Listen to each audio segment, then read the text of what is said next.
precious souls. This is Alexandra True. I'm going to share something a little vulnerable today. If you really knew me, you'd know that I'm the kind of person that loves bright, shiny objects. In other words, I get an idea, and I'm a kind of an idea generator. I'm always creating ideas, and I just run with it. I just follow it. So the only issue I'm having right now that I realized is that I start something, but I don't finish it a lot of times.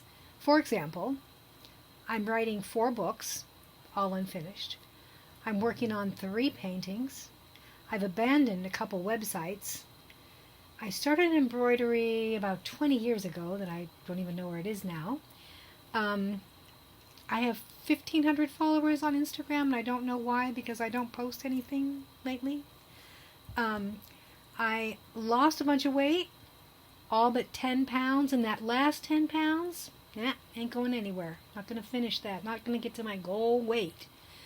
I decided to do my own dog grooming. My poor dog.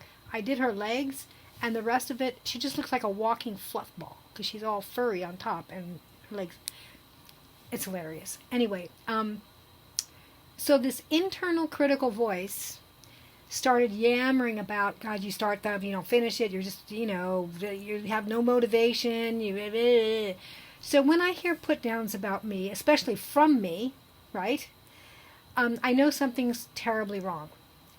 So I talked to a very wise woman, and she asked me, well, what do you feel about endings? What do they mean to you when you finish an ending? What's that in general? How do you feel about endings? And it really touched a nerve.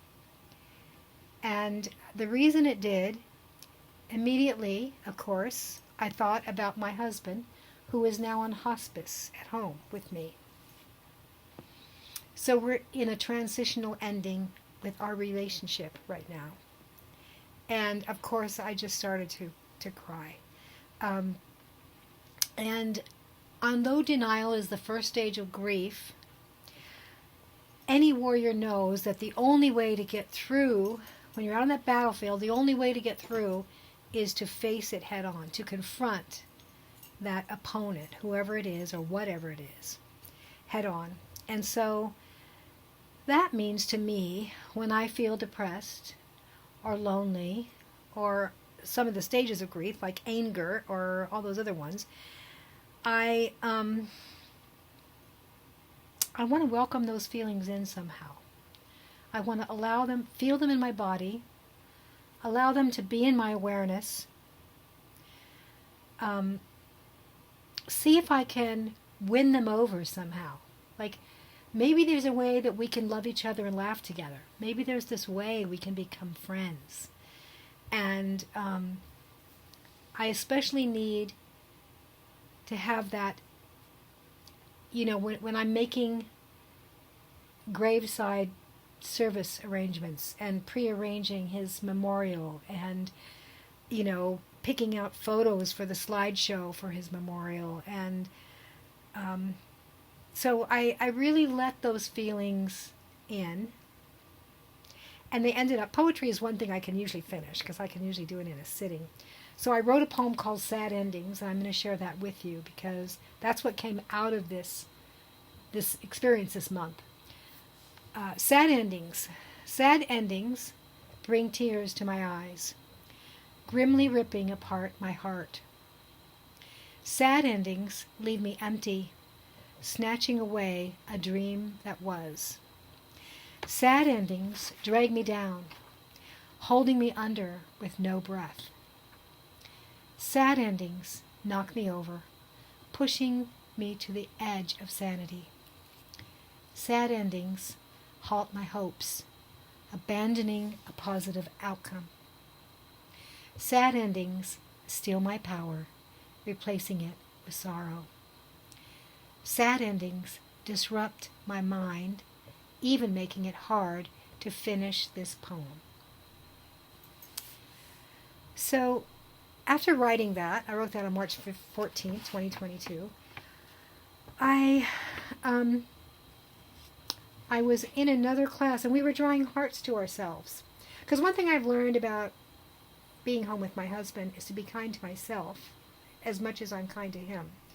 So I sent a little candy heart to myself saying, you got this, right? And then I put in the other hearts things that I had started, projects that were kind of nagging at me. My marketing program, my this and that, and all these things. And then I wrote down next to it, what did I learn from that experience? What blessing came to me from that experience? And as I was doing this, I realized that on some of these projects, because I learned so much, that maybe it is a finished project. Maybe that was all it was meant to do, teach me. And maybe it was just my process of understanding what is next in my life. Where do I go from here? What is the next step? And so that's just one way I get to a place of love and acceptance of my what I would consider flaws, but maybe they're not flaws. Maybe that's just the way I am. Maybe I just, go from one project to another, and that's kind of how I learn. So after I did this, though, I was able to finish a painting. I'm going to show it to you. I'm kind of proud of it. This is my last painting that I actually finished. Took me a while. It's about 5 layers of paint. But it took me a while, but I painted it, and it's a new style for me. And it was fun to do, and I enjoyed it. I enjoyed finishing it. I enjoyed signing my name at the end and saying, that's it. I've signed it. It's a done deal. And so, it was a positive outcome, but I wanted to share it with those of you who may be going through grief, even if it's not personal grief, even if you're not in my circumstances. We have a war going on, and there's images that come to us that just pierce us and cause us grief. There's been the pandemic, which has caused us grief. There's so much sorrow and loss in the world right now. The grief is kind of a common response to all the traumatic stuff that's going on. So as you process that grief, as I process my grief, it's something to just let it be. Welcome.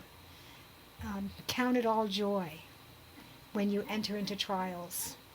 So that's something that I just want to share with you today.